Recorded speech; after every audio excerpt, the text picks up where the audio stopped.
This is Lisa from Mobile Tech Review, and today we're looking at a really special kind of Ultrabook. This is the HP NV14 Spectre. Don't know why they have to stick the number 14 in there. Spectre sounds cool enough, but this is a 3-surface glass Ultrabook. 14-inch Ultrabook, so a little bit bigger than the others, a little bit heavier because it has all the glass, but really stunning, beautiful looking machine. We're going to take a look at it now. So this is the HP NV14 Spectre. Unlike other NVs that are really performance-oriented machines, this one goes for being absolutely gorgeous and thin and light, well, relatively speaking. And you can see here it has a glass lid. This is Gorilla Glass, so it is break resistant, but it's still glass, folks. So this is something that you're going to have to handle a little carefully. And you can see it makes a perfect companion for our black iPhone 4 here. Similar design concept right there. Now inside we also have glass. We're going to take a look at that in a minute, but first we're going to take a look at the ports. This is your little lift-up lid area to open it up, and you can see it's quite thin, nice and silver. And ours has a little bit of warp, which is disappointing. You can see that that side wants to stay open a little bit. HP and their quality control, a little bit iffy here, even though this is a $1,400 machine. If we take a look at the side here, we have more ports than you usually find on an Ultrabook. And again, this is a 14-inch design. Ultrabooks are usually 13-inch notebooks. HP did a very good job of keeping the footprint down, though. So it's really not much bigger. It's thicker than your average Ultrabook because those are so incredibly thin, but you do have room for more ports. SD card slot right here. You've got your combo mic headphone 3.5mm jack. 2 USB ports, one of them is 3.0. So your Ethernet jack has to actually drop down a little bit. There's a little piece of plastic there. Comes down to accommodate the Ethernet jack because it's actually thicker than the side of the notebook. Full-size HDMI port and a mini display port, so you can drive 2 external monitors with this guy at once. Very nice for an Ultrabook. Here we've got the power plug.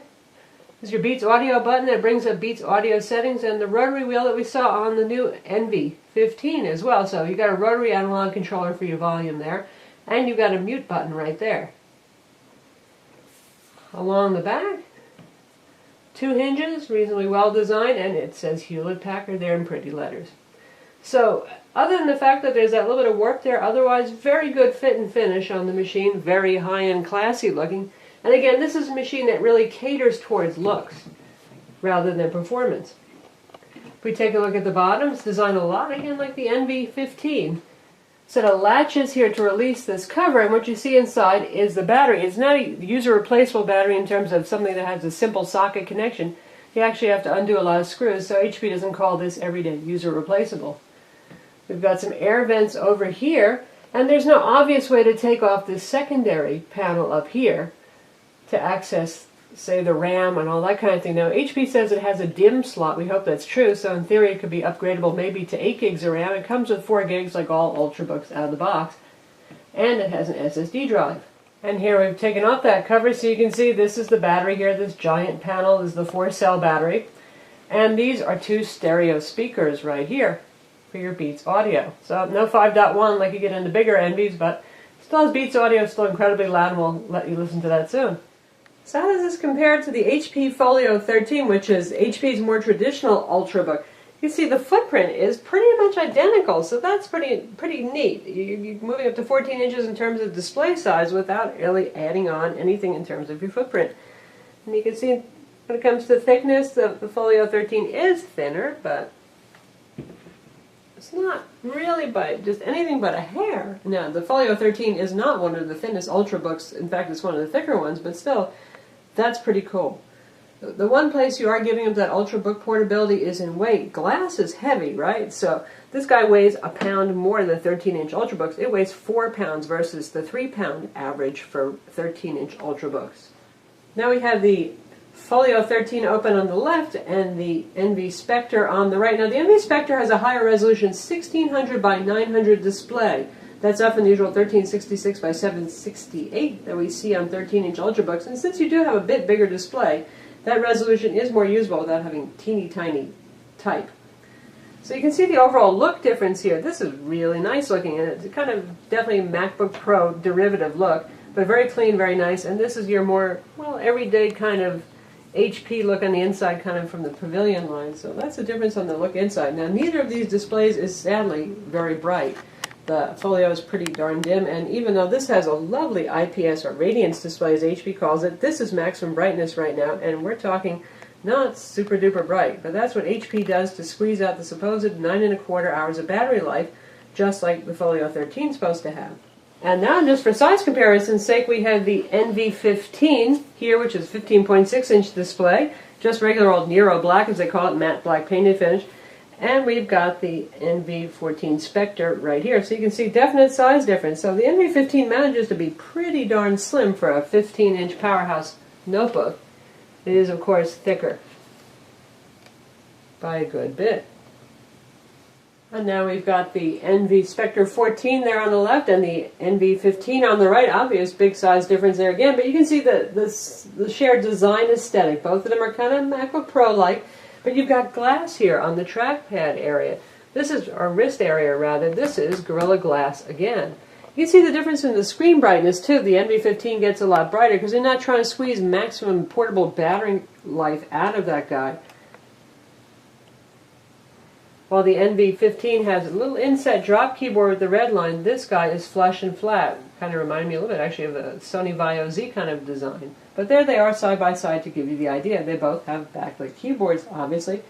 Now when you buy the NV14 Spectre, you're going to get the usual notebook-looking outer box, and there's going to be an inner box for a little bit prettier presentation. Not as frou-frou as the ZenBook or the Dell XPS 13, but still pretty nice. And you'll find that in that inner box, your NV ships inside this included neoprene cover. Now, neoprene covers are not that expensive, but it's a nice touch, and it also obviously protects the glass during shipping. So you get this in the box. Then you get a kind of unusual charger. Thin, curvy-looking thing. And this actually, instead of doing just a plug-in, it unscrews. And it's a lot, again, like the ZenBook charger, and there's a third-party charger we've seen at Fry's that's a lot like this too. You get a USB charging port here so you can charge your smartphone off of this at the same time. Pretty portable, pretty nice. Otherwise, just your average amount of cord here and a 3-prong adapter for power. So let's talk a little bit more about what the NV14 Spectre is.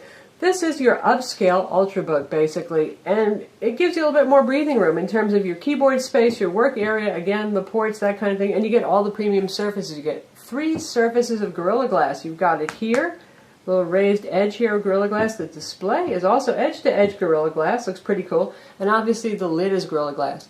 Happily, the underside is not, because who'd want a breakable, slippery surface underneath? So good going, HP. They didn't try to do anything fancy there. You've got nice painted metal and plastic surfaces underneath. Machine sells for $13.99. For that you get a Core i5 ULV CPU. That's a 2nd generation Sandy Bridge running at 1.6 gigahertz.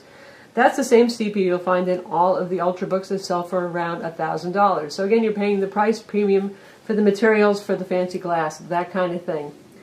You get a 128 gig SSD. That looks like a SATA 2 from what I can tell, and the speeds are good, but not super duper superb like the SATA 3 that we saw in the Samsung PM830 used in the Dell XPS 13 Ultrabook we recently reviewed.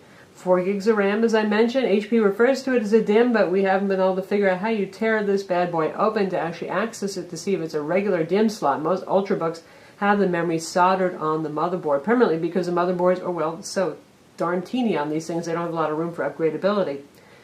If you want to spend more money, you can get a Core i7 1.8 gigahertz. Again, that is a ULV CPU. That means ultra low voltage. So you get longer battery life, quieter, cooler running times, but it's not as fast as the full Core i5 and i7 CPUs used in big machines. Machine has Intel Wi-Fi, dual band. It's advanced N6320, so that's good. That's dual band. That's compatible with WiDi. With the HP Folio 13, there's a little conundrum going on because the quick-ship model actually does not have WiDi, even though HP's website seems to indicate that it does because it has Broadcom wireless instead. So this guy, you get all Intel, good Wi-Fi inside, dual band, compatible with WiDi. Also has integrated Bluetooth 3.0 high-speed. That's part of that Intel Advanced N package. For graphics, you've got the same old Intel Integrated Graphics HD 3000, very capable for playing video up to 1080p, which is higher than the screen's resolution, but it does have HDMI out if you want to make use of that. there is no dedicated graphics option. So let me again stress that while NVs have been gaming and multimedia performance powerhouse machines, this guy is not. This basically is an Ultrabook in classy clothing. So a little confusing there. I know some of you are going to look at the NV line and think that they're all really heavy-duty 3D gamers. This guy, not so much for that. This guy's about portability. It's 4 pounds, it's thin and light, and that's what it is. We have a nice backlit keyboard here, good, and much less flex than we noticed on the NV15. Just about none. Very nice keyboard to type on.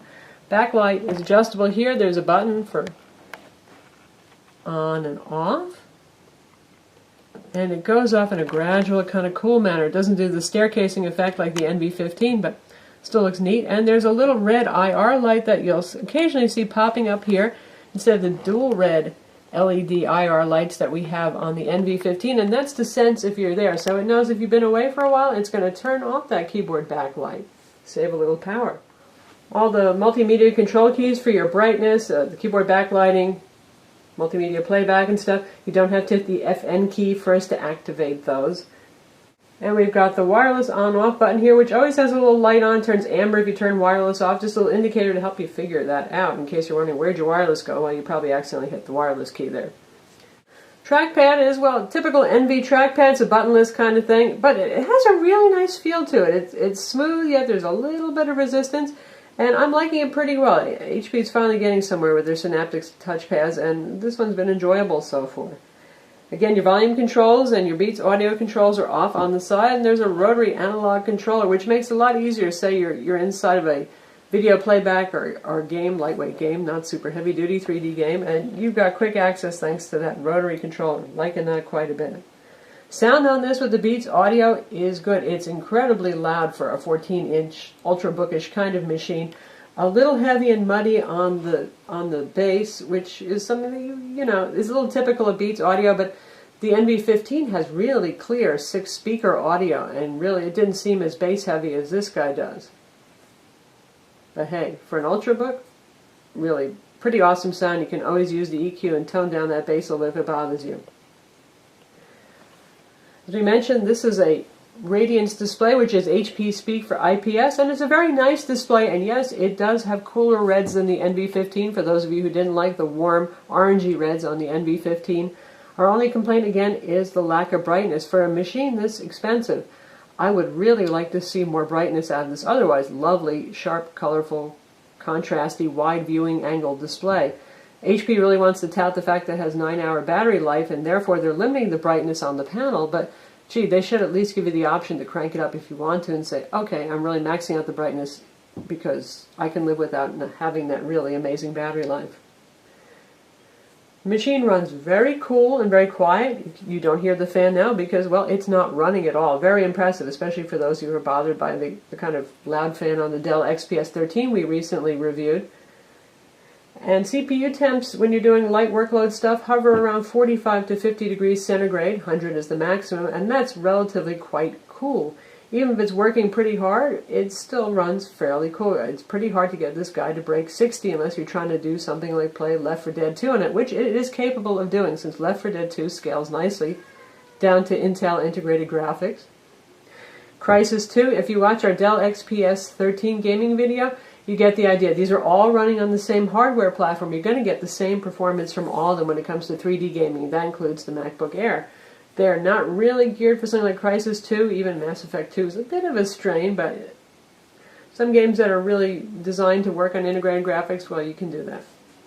Display resolution is 1600 by 900 again, so that's a nice step up from most Ultrabooks. Only the Asus ZenBook UX31 has that resolution, and the 14 inches gives you a little more room. You still have fairly teeny tiny icons here on the desktop, as you can see, but things are legible. HP includes some bloatware, but it's not too bad, and thankfully they keep it all at the desktop, so when you first boot it up, you don't see a whole lot of that stuff. You get the usual Norton antivirus bundle. It's a trial version. You've got Intel software for WiDi and all that kind of stuff. Adobe Reader's on board. We all usually find that useful. Windows Live stuff. You get Adobe Premiere Elements 10, and you get Photoshop Elements 10 as well. It's nice, not the old 9 version that usually gets bundled on most, so that's kind of handy if you want to do a little video editing and some image editing. Image editing, totally. Intel HD 3000 graphics, good for handling that. Movie editing, yeah, you can do that, and it's pretty responsive in the editing, but the export's going to take you a while. For example, if you want to do a 10-minute 1080p video and export it as 1080p, say for YouTube, it's going to take about half an hour to do that.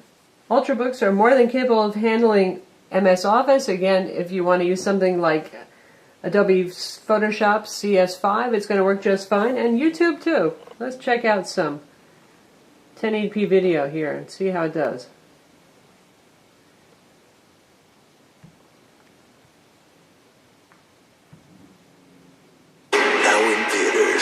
The studio that brought you Pirates of the Caribbean and Alice in Wonderland comes the motion picture event critics are calling the first big blockbuster of the year.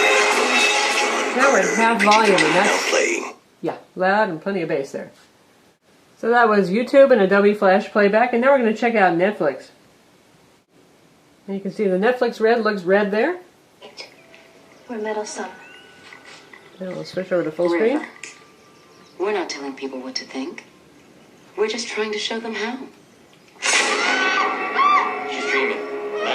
Off the charts. Scary monsters. Let's amp it up, Chelsea, and they drop. Looks great. Sounds great. See, most of our best work is done when they're Fine for asleep. multimedia. We can monitor and direct their subconscious, implant suggestions. It's a little startling to see at first, but the results are spectacular. Especially in this case. River Tam is our star pupil. And yes, of course, you can do things like Office. You can see it comes with Office 2010 Starter Edition. That means if you have a product key, you can enter it and turn it into a fuller version of Office. Otherwise, you get Word and Excel right here. So, works fine for business tasks as well. HP also includes their usual webcam up here. Pretty good at low light. And it has audio, works fine for Skype. In terms of performance, it scores 9450 or so on PC Mark Vantage benchmark. Ultrabooks tend to score very high thanks to their SSD drives, even though they're using those ULV dual-core processors, which aren't as fast as the full-core i5 used in bigger notebooks. Experientially, it feels very responsive and snappy. That's not at the top of the heap for Ultrabooks. Some of them score a bit over 10,000. The Dell XPS scores a little bit higher. So does the Asus ZenBook, but that one has a 1.7 gigahertz Core i5, so it's got a little faster clock speed. That's why. They're all within the same ballpark. It scores slightly higher than the Folio 13, not a whole lot. And again, HP is going to stretch that battery life there, so they're not going to tweak settings so much on it. This did do better on graphics, though, than the HP Folio 13 did, which is nice. We all like to have a little bit better performance in graphics if we can for our multimedia-heavy lifestyles. So just to underscore it, the NV14 Spectre is really about premium looks, quality, and the whole ooh-ah factor. And honestly, I saw one of these in a store, and the minute the sales guy put it out, everybody stopped looking at whatever they were looking at, regardless of price range, and a couple of people said, I want that instead. It's really that drop-dead gorgeous looking. As to whether you want to pay the premium, $500 or so over another Ultrabook for the looks, that's totally up to you. But yes, indeed, in person, it is gorgeous. The only caveat is the display is not so bright. But it's a very nice display, and it's fairly color accurate with good reds. It's just hard to beat the whole effect here of this kind of sculpted glass panel over here. We've seen the raised wrist rest on Sony's, but the fact that this is Gorilla Glass just makes it a whole lot more pretty and interesting looking. And then the back view, mirror though it is, you've got the light up HP logo here, you've got that glass look. Nice machine. Really nice looking machine. The only thing that still bugs me, I'm going to complain about that warp right here where it comes up on this side, but yours might not do that. I hope it doesn't. Resume times are just about instantaneous thanks to that SSD drive, even when it comes out of hibernation, because it has a little partition dedicated on the SSD just for quick hibernation resume time. So that means about 8-9 seconds or so. So you can see it's that quick. It was just ready from sleep to have me log back in. Now for $13.99 you get that Core i5 1.6 gigahertz. All of the NV14s right now, Spectre line, have Intel integrated HD 3000 graphics. Get that 128 gig SSD, and you can see right here that we don't have much space out of the box. We have about 67 gigs free after the first time Office 2010 startup ran, and you've got the little recovery partition here that's 1.7 gigs free, showing of 15.3 allocated. If you make recovery DVDs, you can whack that recovery partition, reclaim a little space. You can get this with 256 gigs of solid-state storage. Interestingly, instead of giving you a 256 gig SSD, HP puts two 128 gig SSDs in. Interesting that, but anyway, so if you want to spend more money on this, you certainly can do that. You can go all the way up to almost $2,000 and get yourself the Core i7 1.8 gigahertz ULV and the 256 gig SSD. Pretty much everything else in the configuration remains the same. Those are the two big upgrades for this guy. I'm Lisa from Mobile Tech Review. Visit our website to read the full review of the HP NV14 Spectre, and don't forget to subscribe to our YouTube channel.